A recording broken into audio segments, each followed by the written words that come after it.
Alors, la conférence s'intitule « La recherche du masque dans le texte ».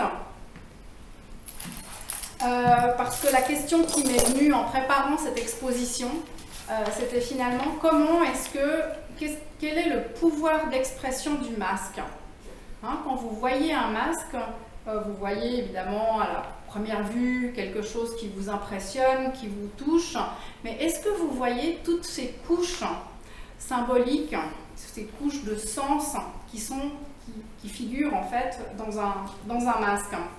Quand on voit la diversité des masques, alors là j'ai deux masques de Werner pris dans l'exposition, entre ce masque en fil, on se dit est-ce qu'il a été porté ou non, ensuite on voit ce masque là, donc on est dans des formes d'expression finalement aux antipodes.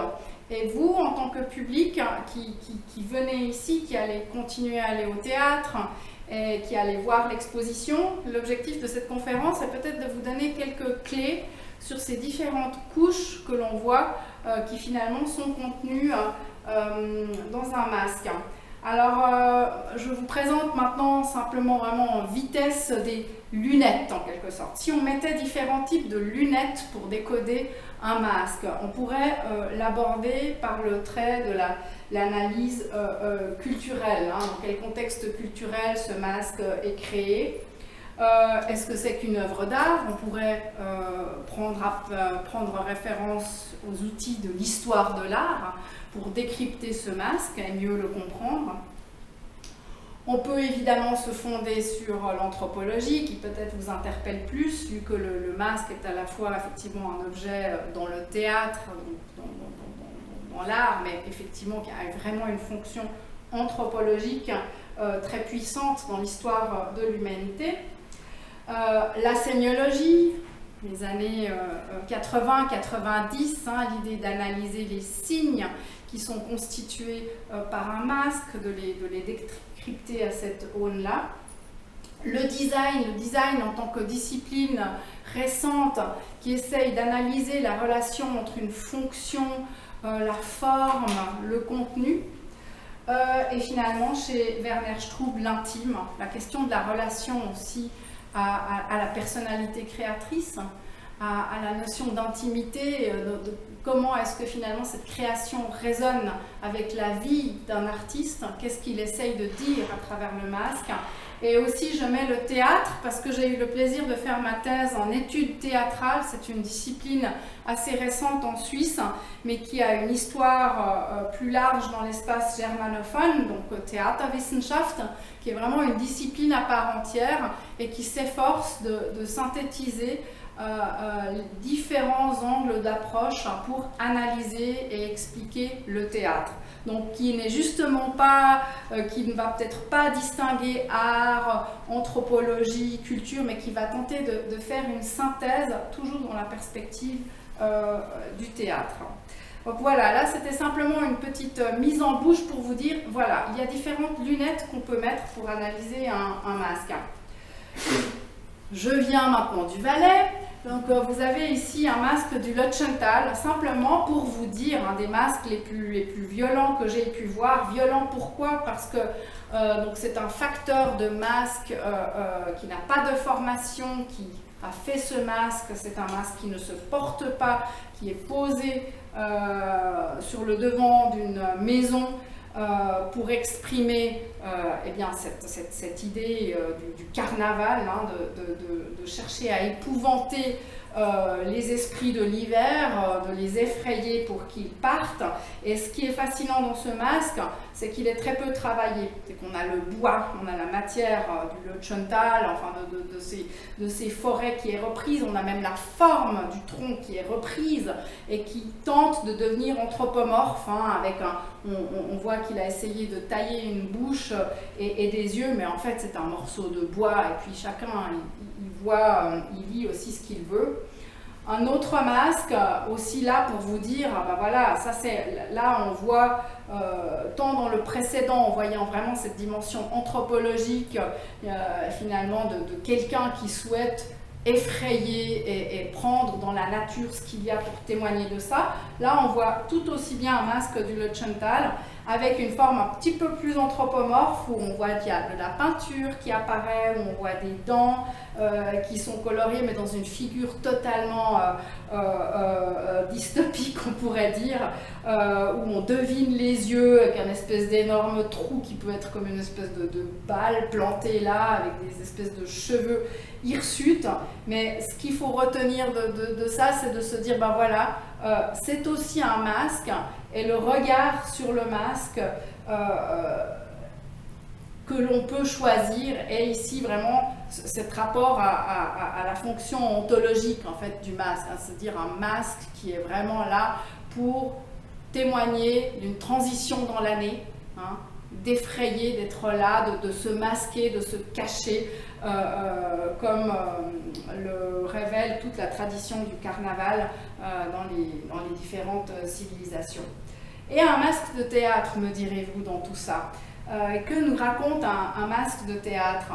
Alors, si on essaye de voir les différentes couches de lecture qu'on pourrait amener, j'espère que c'est assez grand pour vous.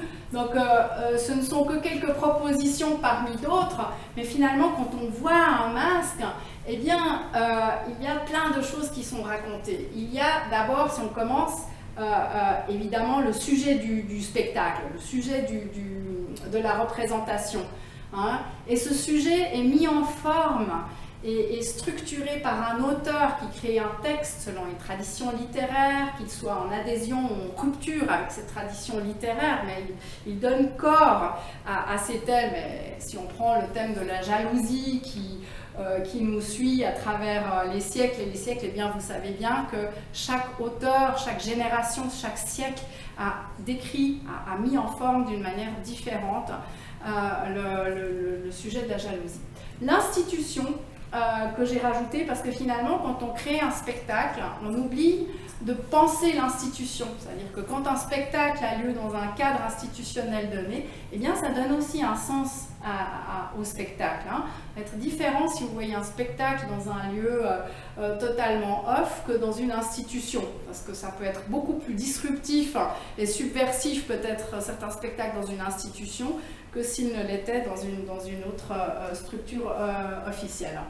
Ensuite, il y a évidemment le metteur en scène qui choisit le spectacle, qui choisit le texte, l'auteur, qui peut être, on pourrait rajouter le traducteur, on pourrait traduire ensuite le dramaturge, donc toutes ces personnes qui s'emparent de ce texte et qui portent un regard sur le texte, hein, qui ont une vision.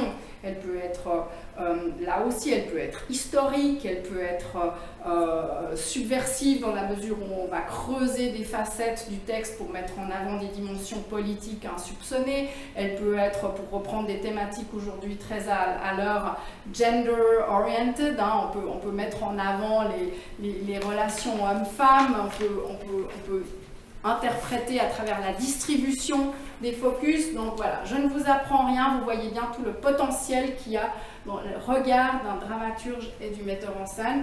Et finalement, aujourd'hui, ce qui nous intéresse, évidemment, c'est le créateur de masques qui, lui, encore intègre en quelque sorte toutes ces couches avec sa sensibilité et son pouvoir créateur et donne forme à un masque. Donc c'est un peu ambitieux ce que je vous propose là, et vous verrez que je n'arriverai pas à démontrer jusqu'au bout l'ambition de mon idée, mais c'est l'idée de simplement vous dire, ben voilà, la prochaine fois que vous regarderez un masque, que vous ayez en tête ces différentes couches et que peut-être ce regard puisse vous permettre de les éclairer. Donc, comment décrypter un masque? Et puis, surtout, dans l'histoire du théâtre, parce que je suis persuadée que Werner Strub a vraiment un rôle à jouer dans l'histoire du masque au théâtre au XXe siècle, hein, qu'il a un rôle bien particulier et bien précis à jouer.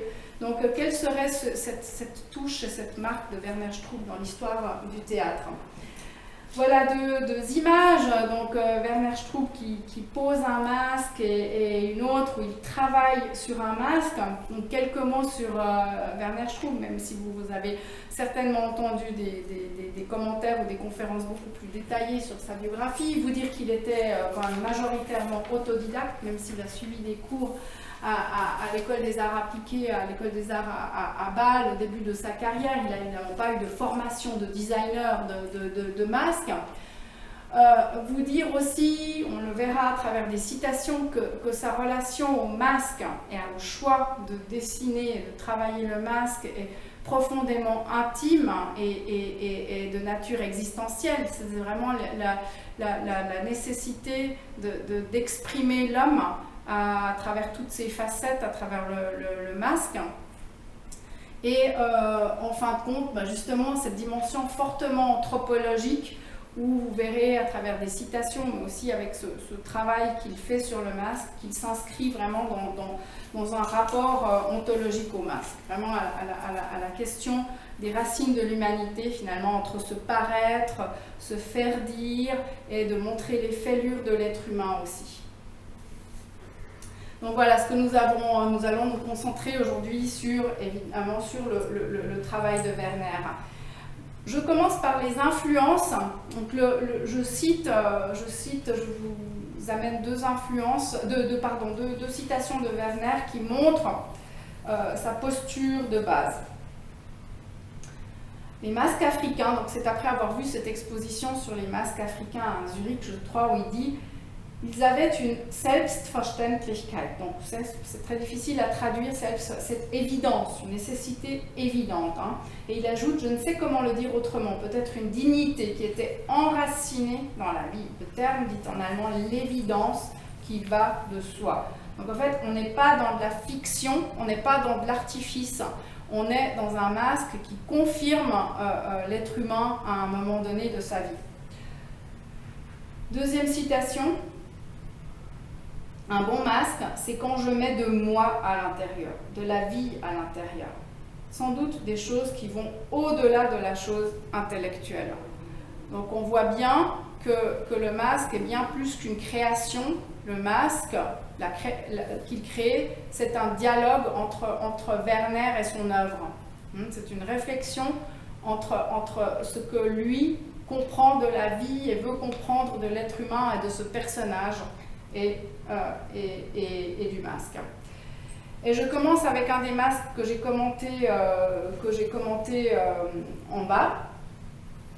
La guerre, donc la guerre ici c'est le masque de la guerre d'Aristophane dans le texte La paix d'Aristophane. Et si on essaye de faire ce petit jeu que je vous proposais avant, eh bien évidemment on a ce sujet traité d'une manière assez loufoque par Aristophane de la paix. Hein. On a un sujet inscrit dans l'histoire de l'Antiquité grecque. On a l'auteur Aristophane qui met une forme littéraire à ce sujet. On a Guillaume Chenevière, ici présent, qui choisit ce texte, qui décide qu'à ce moment-là où il monte cette mise en scène, on est dans les années 70, eh bien ça fait sens pour lui et pour l'histoire et pour ce qu'il y a à dire à ce moment-là.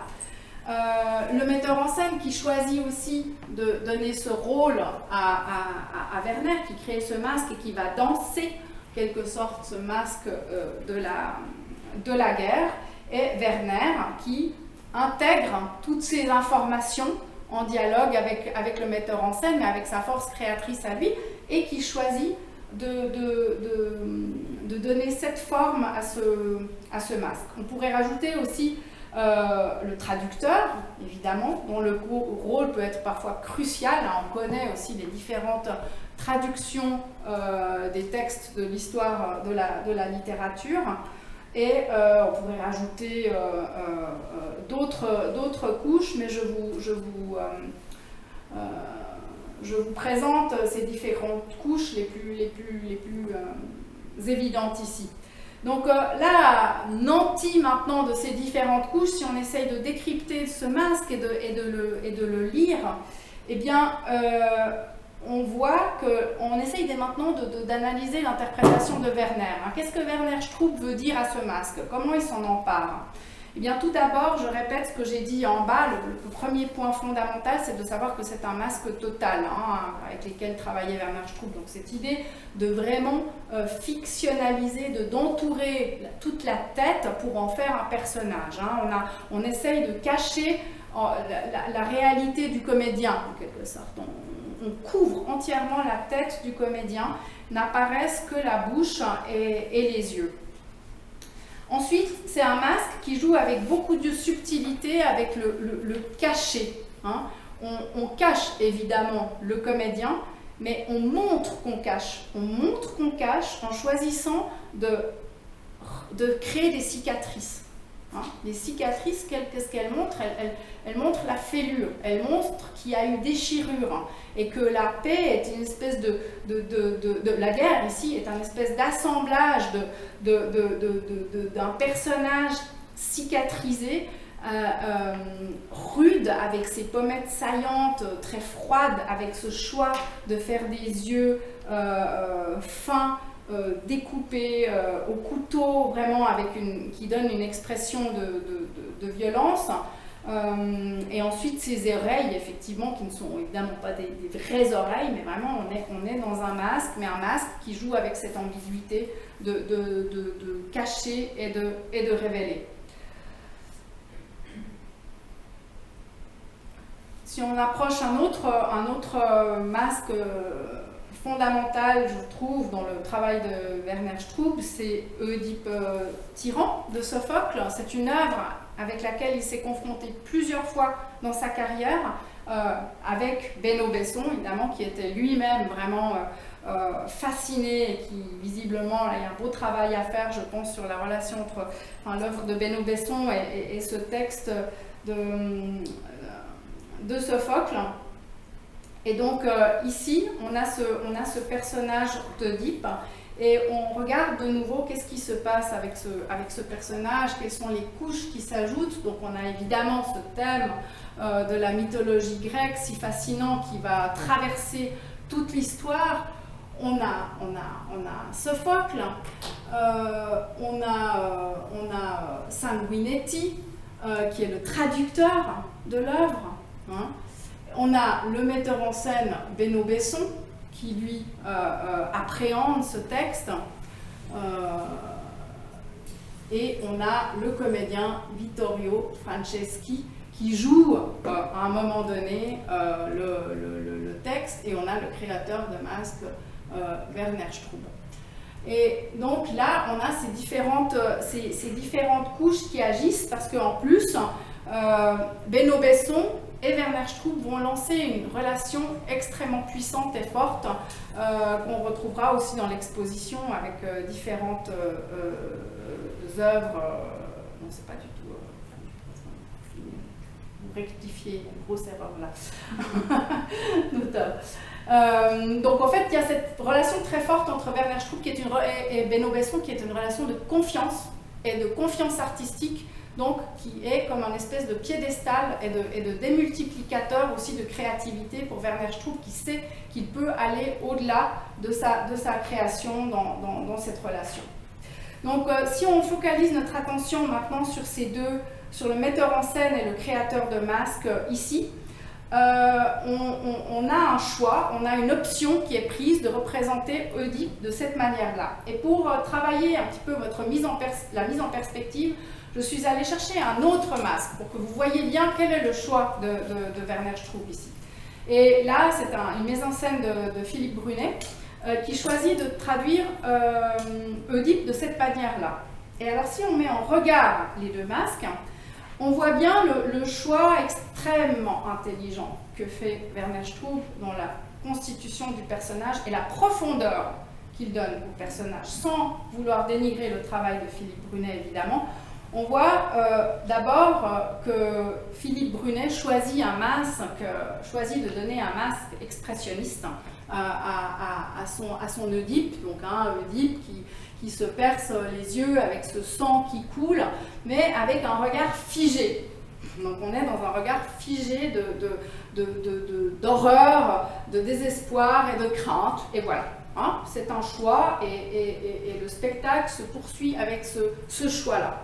Or, que fait Werner Straub? Werner Straub connecte le personnage d'Oedipe à quelque chose de beaucoup plus archaïque, mais aussi de beaucoup plus profond et polysémique. Hein. Il ouvre un éventail de sens qu'il n'y a pas dans l'autre perspective. C'est-à-dire que d'abord, il y a ce masque en cuir travaillé où on joue, même si le comédien est sous le masque, mais on joue avec une nouvelle peau. Hein. On ne joue pas le masque fictif, artificiel, on joue un masque qui rappelle la peau.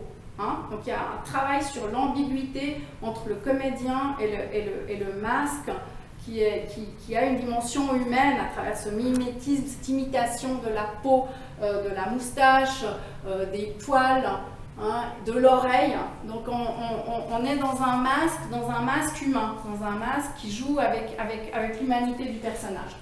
Ensuite, il y a ces cornes, on a aussi parlé en bas, le choix du matériau, c'est-à-dire qu'on va prendre des matériaux humains, des matériaux organiques, physiques, hein, animaux, qui témoignent ici, cette couronne témoigne évidemment du pouvoir. Hein, on reprend cette corne qui a une symbolique très forte d'un pouvoir masculin mis en avant. Donc vous voyez, c'était un peu arbitraire de prendre ce masque de Philippe Brunet, bien évidemment, on pourrait aller beaucoup plus loin dans la comparaison, mais on voit bien que l'intelligence de Werner, et surtout à quel point ce masque va permettre aux comédiens d'aller dans une interprétation beaucoup plus profonde et complexe du personnage, dans une dimension beaucoup plus atemporelle aussi. C'est difficile de sentir dans ce masque une temporalité. Hein, si on part du principe aussi qu'une œuvre d'art, et souvent peut-être que les œuvres peut-être les moins rayonnantes sont des œuvres où on sent la marque du temps, et qu'on va admirer au cours des générations les œuvres atemporelles, et bien là on voit vraiment cette dimension atemporelle. Je viens maintenant, pour faire le lien avec cette dimension justement atemporelle et anthropologique du masque, à ce rêve d'un homme civilisé, là aussi de Werner Straub, pour reconnecter avec les matériaux. Je renonce à mon petit schéma pédagogique ici, parce que je pense que voilà, vous avez compris le message et l'idée. Et ici, c'est un masque qui n'était pas porté pour le théâtre, c'est un masque qui raconte un rêve d'un homme civilisé. Donc je le disais en bas, à travers le choix des matériaux, on retrouve la corne, on a le cuir, mais un cuir qui est doublé de poils, hein, d'une fourrure, hein. Donc on a comme une animalité qui se porte sur le cuir. On a les plumes qui évidemment font penser à l'oiseau, font penser à ses pouvoirs surnaturels, à un homme connecté à une certaine peut-être spiritualité, peut-être à des notions, à des pouvoirs surnaturels, à quelque chose de plus loin. Donc il y a dans ce masque un message très fort, un rêve d'un homme civilisé. Finalement, rêve d'un homme civilisé, c'est un homme aussi qui est reconnecté à quelque chose d'archaïque, hein, qui garde ce lien avec ses origines. Et je vous amène ici une citation de Werner Straub. La signification que je donne aujourd'hui au masque, je la relie directement à cette fonction originelle. C'est-à-dire que le masque permet d'être un autre, de le représenter du moins, de se multiplier, d'être en fait tous ces différents personnages qu'on pose virtuellement en soi et qu'on n'arrive pas toujours à exprimer dans la vie courante. Chercher la beauté, l'harmonie, l'équilibre, examiner pourquoi cette beauté est impossible, pourquoi l'harmonie est troublée et l'équilibre toujours dérangé. C'est en cela que mes préoccupations cessent d'être simplement d'ordre esthétique, car c'est des règlements ou des causes qu'on peut essayer de dépister, causes sociales, économiques, naturelles. Une citation extrêmement intéressante et riche, qui montre bien l'ambiguïté entre la fiction, hein, le masque comme opportunité de se raconter de manière différente, mais quand on se rend compte à travers la fiction, est-ce que l'on n'est pas beaucoup plus nous-mêmes, hein? Comme si on a besoin de la fiction, de ce détour par le masque pour nous retrouver, pour être finalement en contact avec ce qu'on est nous-mêmes. Et deuxième idée, très belle, c'est l'harmonie est troublée et l'équilibre toujours dérangé. C'est-à-dire qu'on est tout le temps en porte-à-faux quelque part avec une harmonie, avec un équilibre. Hein. C'est sa vision à lui qui peut être remise en cause par évidemment d'autres religions, d'autres points de vue. Mais lui, il a ce déséquilibre qui le pousse en avant, qui le pousse aussi à créer et à développer. Le masque et le corps, quelle relation?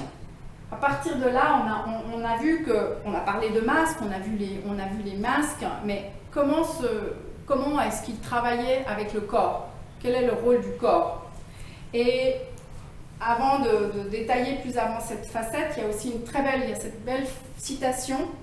Je dois donc à Besson, donc de nouveau ce rôle fondateur de Benno Besson dans son développement de son travail,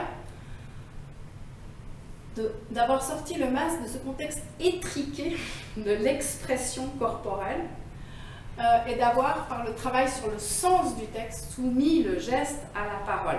Extrêmement intéressant, hein, de dire le geste est soumis à la parole, c'est-à-dire que le geste va vraiment émaner du texte et on ne va pas être dans quelque chose, dans un petit artifice, dans un complément d'expression corporelle. On va essayer de relier le corps à ce que le personnage a à dire. Et ça rejoint ce que je vous disais en bas à certains d'entre vous, c'est-à-dire qu'on peut imaginer au premier abord que de porter un masque, ça vous amène à compenser à travers le corps ce qu'on ne peut pas dire à travers le visage. D'ailleurs, on l'a expérimenté au cours de cette année passée, je crois qu'on a tous vécu cette angoisse de ne pas pouvoir dire ce qu'on avait l'habitude de dire à travers notre expression faciale. Voilà, on est là, et donc on cherche d'autres moyens d'expression, et ça, vous l'avez senti, donc c'est aussi beau de pouvoir parler avec vous de ça, parce qu'on a senti ça vraiment, comment finalement exprimer ces choses. Et pour le travail théâtral fait par Werner Strub et l'équipe aussi de Benno Besson, eh bien c'est de chercher vraiment dans le personnage, dans la dramaturgie et dans la présence. On le voit très bien aussi dans l'Oiseau vert, par exemple, dans l'extrait de l'Oiseau vert en bas, on voit bien qu'il contrôle, même s'il joue avec les codes de la Commedia dell'arte, il contrôle très bien le travail du comédien pour qu'il n'aille pas dans s'acoquiner avec des gestes superflus. Ce masque montre bien de nouveau cette duplicité que je mentionnais avant avec le théâtre, dans le théâtre, et ce jeu de trouble fait en quelque sorte entre le comédien, le masque, et encore un double masque. Donc là, on est dans un des esprits de la tempête de Shakespeare, donc pièce écrite par Shakespeare au début, vers 1610, une des dernières pièces, une pièce assez incroyable aussi, qui plonge dans l'onirisme, dans quelque chose, dans une fable assez folle, avec des éléments surnaturels. C'est un spectacle qui a été mis en scène par Philippe Manta en 1977, au Théâtre de Carouge d'ailleurs, Théâtre de Carouge aussi ici à Genève. Et là, ce qu'on voit dans le choix de ce travail, le choix que fait Werner pour parler de ces esprits, eh bien, il trouble le rapport à l'être humain. Hein. Ils sont évidemment portés par des comédiens, mais on voit bien qu'ils travaillent à amener le personnage vers autre chose, vers cette féerie, vers ce monde onirique, parce qu'on a bien les yeux, mais on a des espèces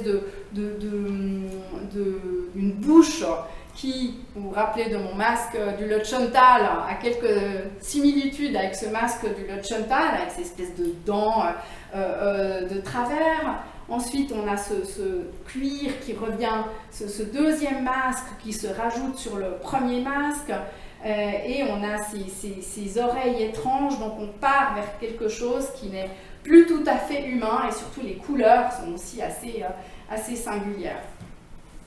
Et là, on a une très belle citation de Benno Besson qui atteste en fait de ce caractère un peu triste et tragique de ces masques. Quand je regarde ces masques qui ont joué, je vois leurs petites craquelures, des petites bosses, des petits plis La sueur du comédien les a formés patinés. Ils sont souvent un peu fatigués.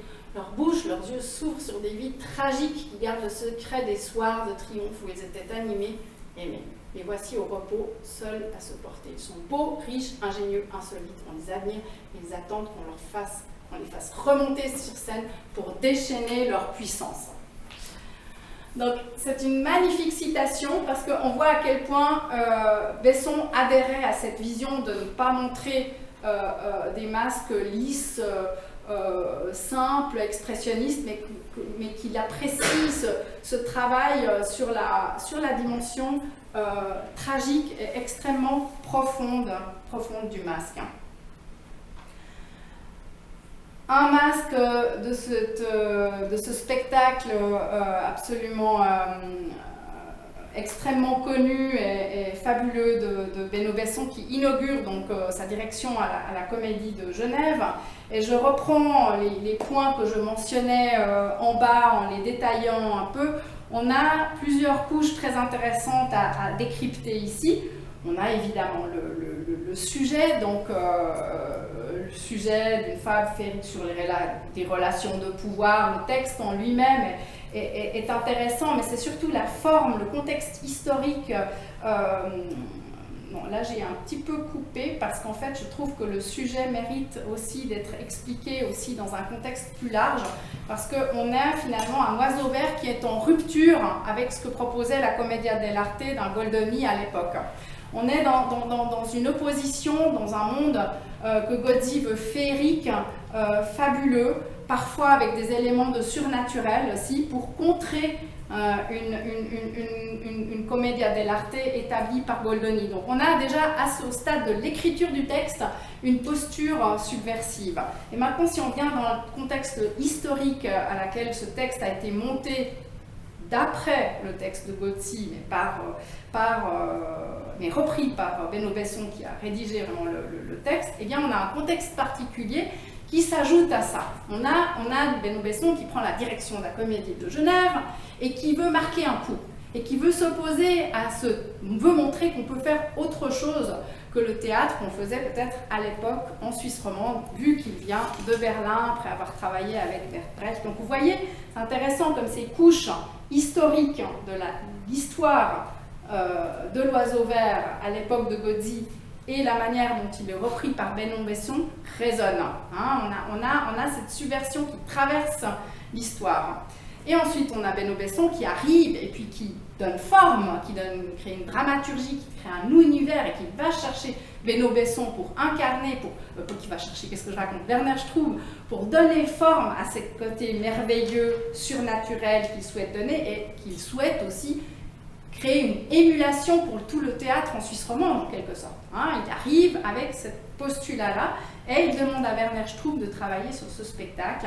Et Werner Strub crée ces masques absolument exceptionnels dans leur complexité, dans leur œuvre. Je reprends le masque ici pour que vous preniez le temps de le revoir et vous imaginiez les heures de travail qui figurent derrière ce masque, avec cette dimension aussi très singulière, très graphique de ses yeux, d'où rayonne une espèce d'énergie, de soleil, de rayons, et puis aussi ces espèces ces dreadlocks, ces cheveux de cette fée qui s'incruste aussi dans la peau. Hein, donc on a un être merveilleux, fabuleux qui est là et qui est vraiment extrêmement, extrêmement singulier. Voilà, donc bel exemple d'un travail qui se traverse finalement toute l'histoire pour raconter quelque chose de nouveau et bouleverser l'esthétique du théâtre en Suisse romande. Je termine avec le masque de On ne badine pas avec l'amour de Musset, le masque de Maître Blasius que je vous montre tout de suite après. Donc là, on a aussi le sujet chez Musset, évidemment, la mise en abîme du jeu, de la fiction, du faire semblant,